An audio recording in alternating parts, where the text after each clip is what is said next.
earlier, that there's a lot of ire directed at Commerce for a process that, well, I think many of us could have anticipated would be overwhelming, but the administration perhaps did not plan for that. So you have what, 80,000 filings between steel and possibly aluminum together at least, and a system that is overwhelmed.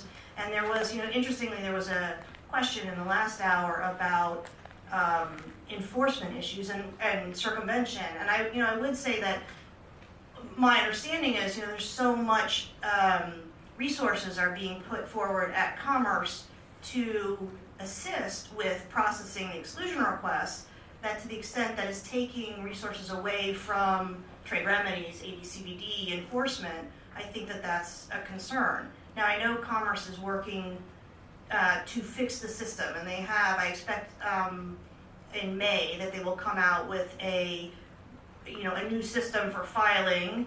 Right now, the system is so antiquated that they have to sort of manually create Excel spreadsheets. It's sort of the dark ages there. And the other thing that they're hoping will help streamline the process is that they're going to put sort of the CBP assessment component kind of near the beginning of the process to make sure that the HTS codes, sorry to get down in the weeds, the HTS codes are properly, have been properly cited, and also my understanding again is CBP is working on some algorithm that would assess the exclusion request for enforceability and administrability in a sense, so that would happen up front, and that if that can be basically done through a software process, we can really speed up this process because they're aware that they have a backlog and their resources are constrained. And I will pass this over to Vanessa. So, one thing could really tip the balance in terms of how all this plays out in those few months, and that's autos.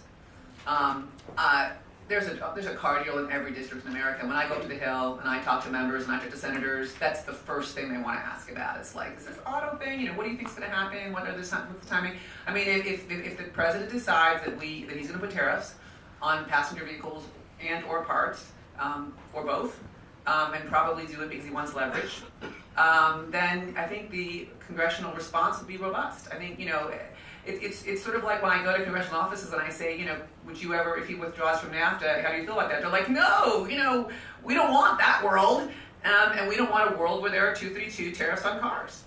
So if there's certain actions the White House could take that I think would provide a lot of impetus for this to move faster. And if that happens, and there is a report, as you know, at the White House, and we're just waiting to see what happens with it. But if something like that happens, I think there'll be a lot more, interest in doing something. I would say about Commerce,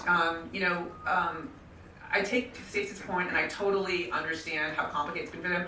But as I say to my kids, you broke it, you bought it. Like, you decided to go down this route, and so the fact that it's hard to do and that the agency is struggling is not really industry's problem, right? Industry's problem is that they just cannot understand why things can't get fixed, even though many of us in the industry have filed 2 sets of comments, I think constructive comments, to try to give the agency some ideas about how to do this better.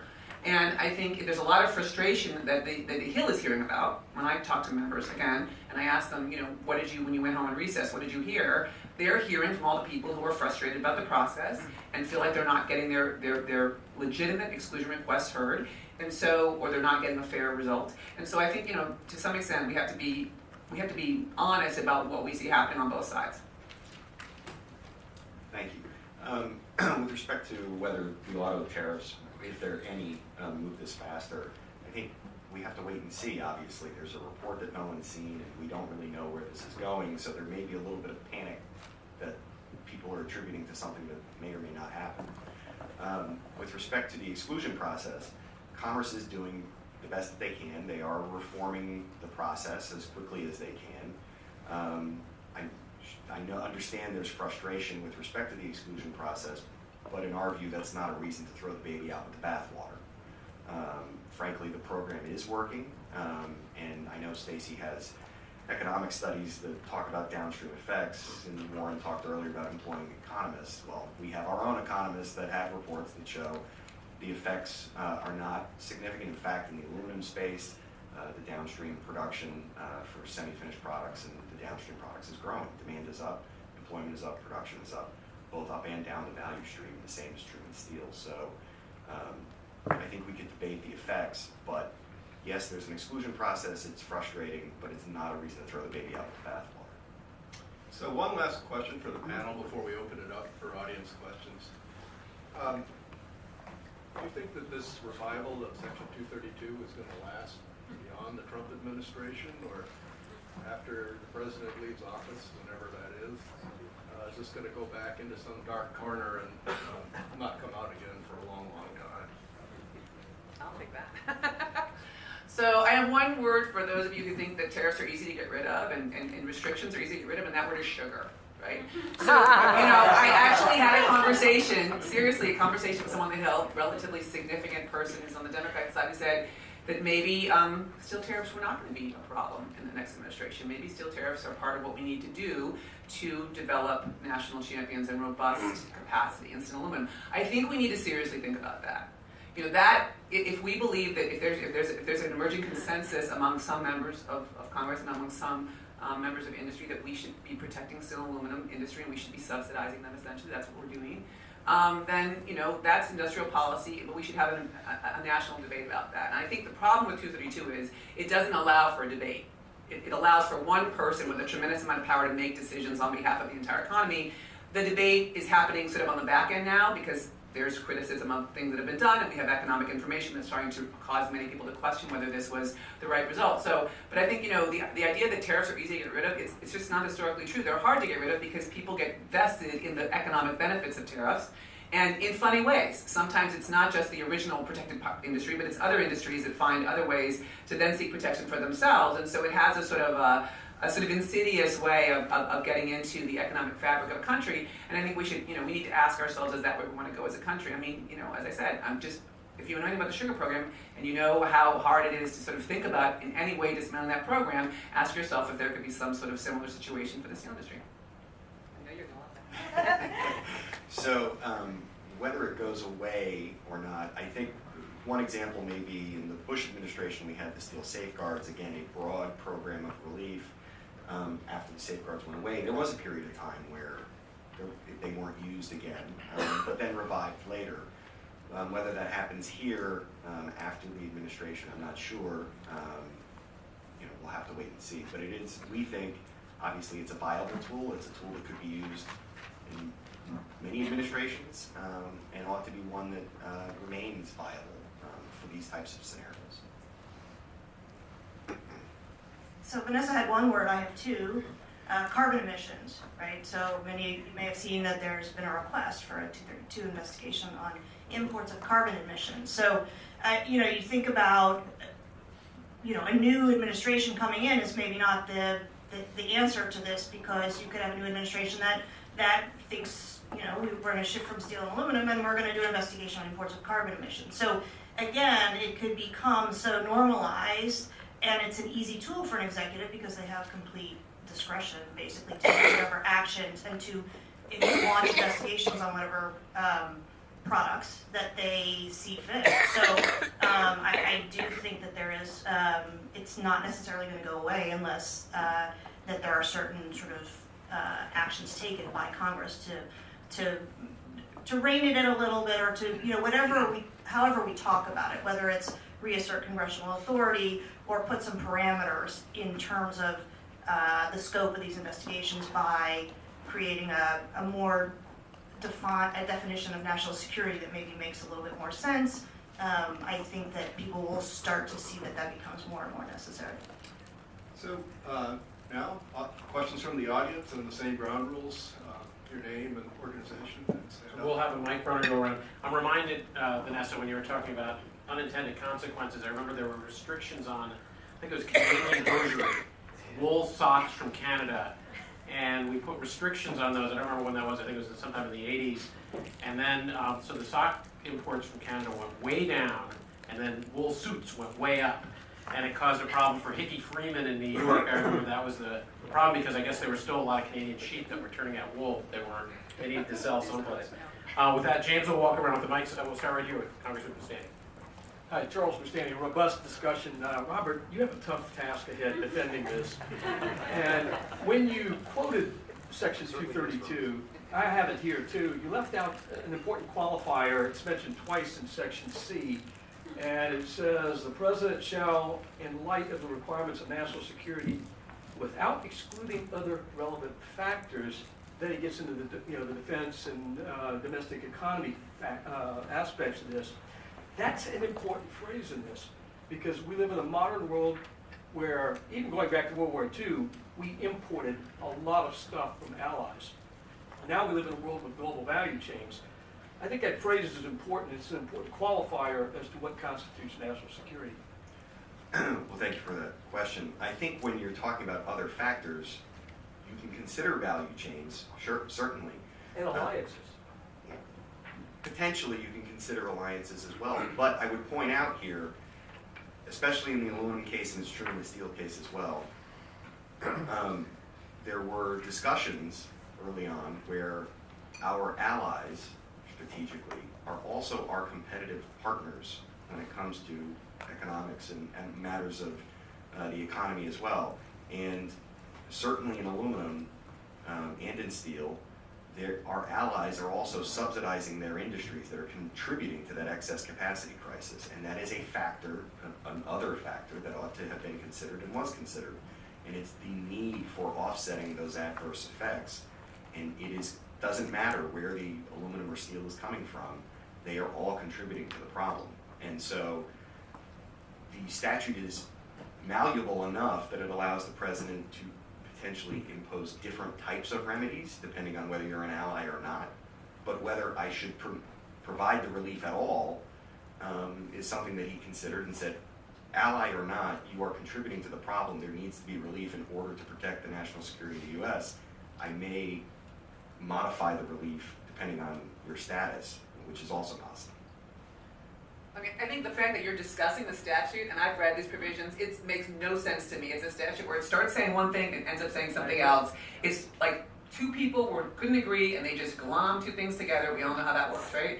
I think it cries out for revision. That particular provision is exactly what I think Senator Toomey's focused on in his revision. I think that it's just, it's obviously a statute that's going to be given a lot of weight in the future, possibly because of this president's use of it. Others will think about using it as well. And if we, it's incumbent upon the Congress to revise something if it's that confusing.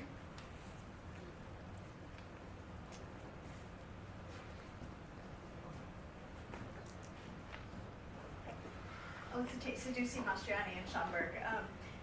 Your point that it was two people or multiple parties arguing is very much to the point. I recently came across a 1958 Senate report in the precursor where they were having this exact same debate, and you can see that clearly it was not resolved in the final statute.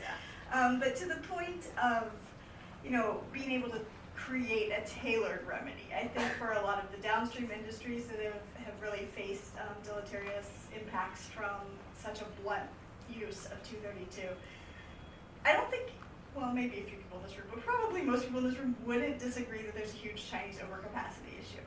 But do you think there's room for more creative thinking about how the Chinese have wised up to our AD/CVD orders and are now doing things like buying mills and building mills in other countries to circumvent? That is not so much a transshipment issue, but it's more creative economic investment by the Chinese and the Russians elsewhere, and that maybe we need to think in new ways and more creative ways about how to create a targeted remedy. Sure, thank you. So to your point, the excess capacity crisis, again, largely contributed primarily by China, but not exclusively. The way the Chinese created the capacity is by pumping massive amounts of money through their financial system to build out capacity.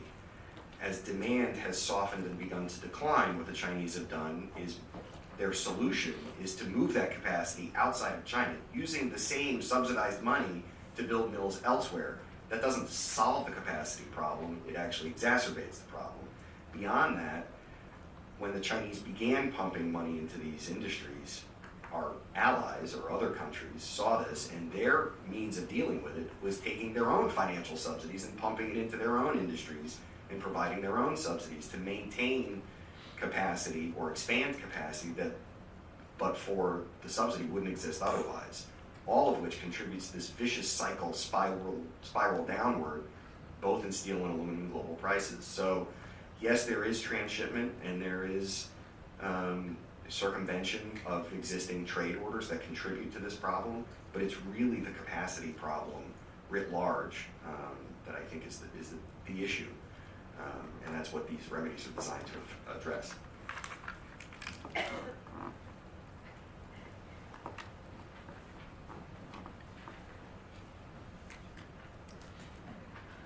Hi, I'm betting on the fact that I'm not the only non-expert on 232. So I would ask Francesca, please, what is it? Can you explain for the non-experts of the peanut gallery what is confusing about this statute specifically, and the provision that you were specifically, both of you were specifically referring to? The other factors issue that the president should take into account, or, and simply, please, thank you. Well, you're not really the peanut gallery, but because I know you've been writing about this for 30, 40 years. So I think let me try to be clear. So I think the issue that, and this is something that Senator Toomey's bill tries to address, the question of what is required for military preparedness or critical infrastructure. What are the things that are fundamental to sort of U.S. ability to deal with some sort of intrusion into the United States, be it military intrusion, cyber intrusion, seizure of our critical infrastructure. That national security world that we're talking about is more sort of the purview of DOD, looking at protecting the homeland, if you will. The kind of other factors test that comes in is conceivably anything you want it to be. And what I'm concerned about in the drafting of that statute, and why I think it's not drafted very well, is we don't really know what Congress intended.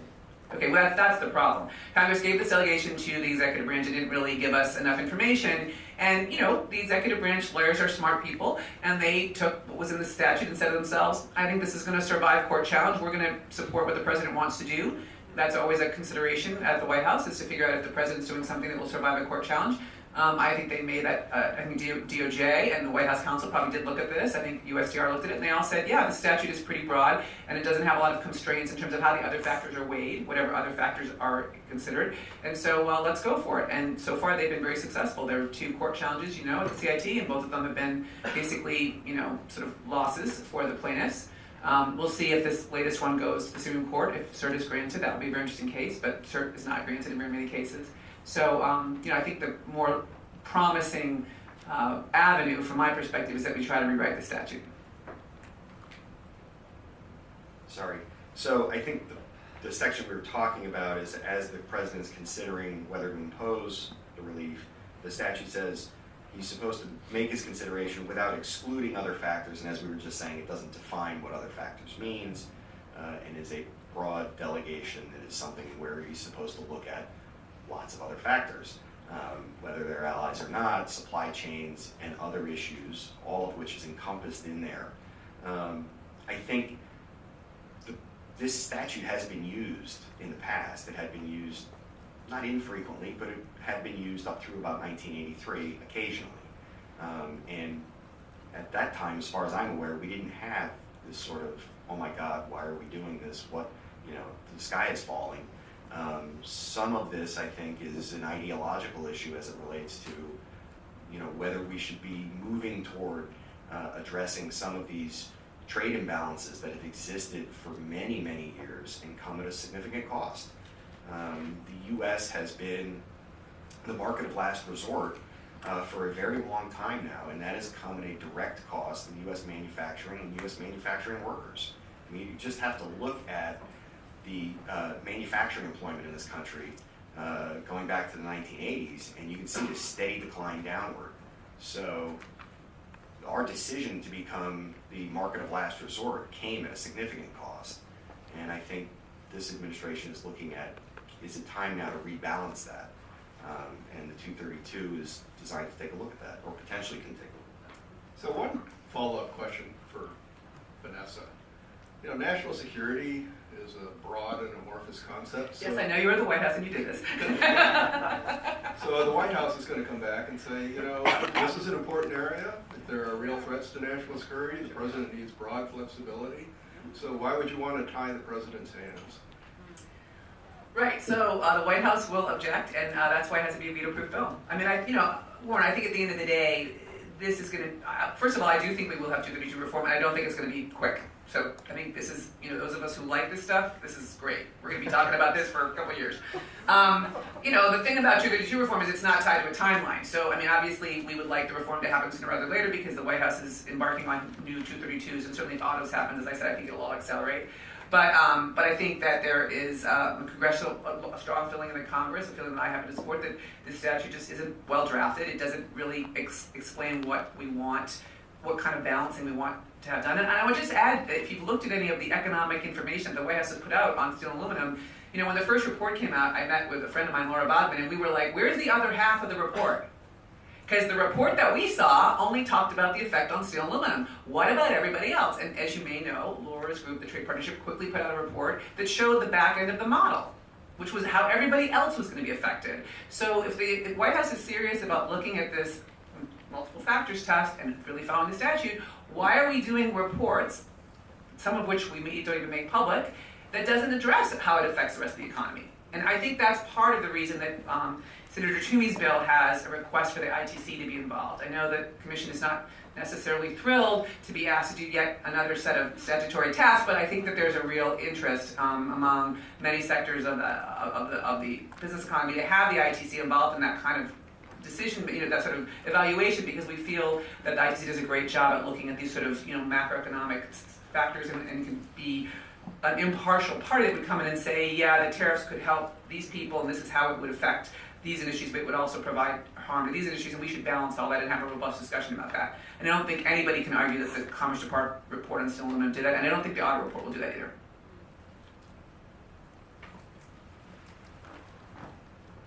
Hi, Ron Lorenzen from Kelly Dren Warren. I have two interrelated questions relating to prospects for compromise legislation. One is there anything that you think would be useful to consider between complete discretion on what is national security justification and something that's very militarily framed? In other words, that would take some of the economic security, even maybe some of the overcapacity considerations into account, but would still provide a bit more direction and context for the president to consider.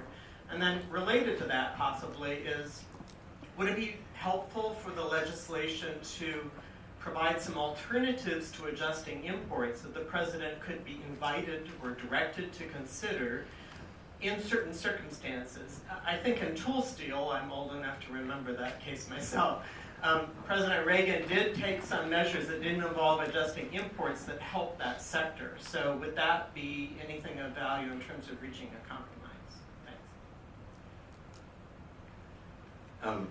So I'll talk about your first point, Ron. I think from our perspective, whatever compromise bill starts moving, it's important that the definition of national security, we think, remain broad. And I'll give you an example. So in World War II, the U.S. needed lots of aluminum to build airplanes, and there simply wasn't anywhere close to being enough. There weren't enough smelters in the United States, despite the fact that the U.S. at that time was the absolute largest aluminum producer in the world. And the U.S. government had to step in and actually physically build some new smelters in order to meet that need. Now people will say, well, we'll never be in a war like that again, but never say never. You never know what's down the road and what you need. So it's important that we think that that remain broad. And in fact, after 9/11, there's some legislation at DHS that defines national security in a way that's broad, that includes infrastructure. And so it's important, and by the way, most of your electricity grid is, all the electricity is transmitted through aluminum cables. And the same is true in steel, frankly. So you need a broad definition because you don't know what's down the road in the future, and if you make it too narrow, you close yourself off.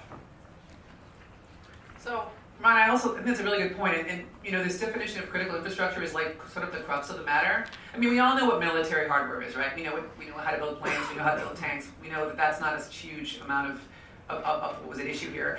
Critical infrastructure is trickier, right? That's a lot of really complicated supply chain issues. And I think that as the senators talk about this bill, that there's a lot of discussion about that. You're not hearing about it in the press because it's not that sexy and people don't really understand it. But I mean, I think there's a lot of discussion about that. In terms of other tools, you know, I guess that's something to think about. This president is so focused on tariffs. I don't even if people in the room were telling him there are other tools, I don't think it makes much of a difference. So, you know, the fact, and the statute does give the president a lot of discretion for other tools. So I'm not sure the statute on that front is the issue. I think it's more that the president has a particular fascination with the concept of tariffs, and he just is, you know, there's nothing that's going to move him off of that. Just one quick comment and a question. One, visit a factory. In my 40 years at Caterpillar, I spent 10 in the factory. There's been enormous changes in productivity, and that's within the steel industry as well. So the employment losses in manufacturing has largely been productivity. It's not as far as imports are concerned. Secondly, one of the great quotes of a year ago was by Peter Navarro, who said, "No country would dare retaliate against us." Japan did not retaliate against us. A couple other countries were bought off with quotas. When the tariffs on autos go into effect, do you expect countries to retaliate? And this is to the entire panel. And secondly, when you do the analysis of whether an import is qualifies for 232, does that include retaliation? Do we look at this inclusively, or is it just a very narrow judgment?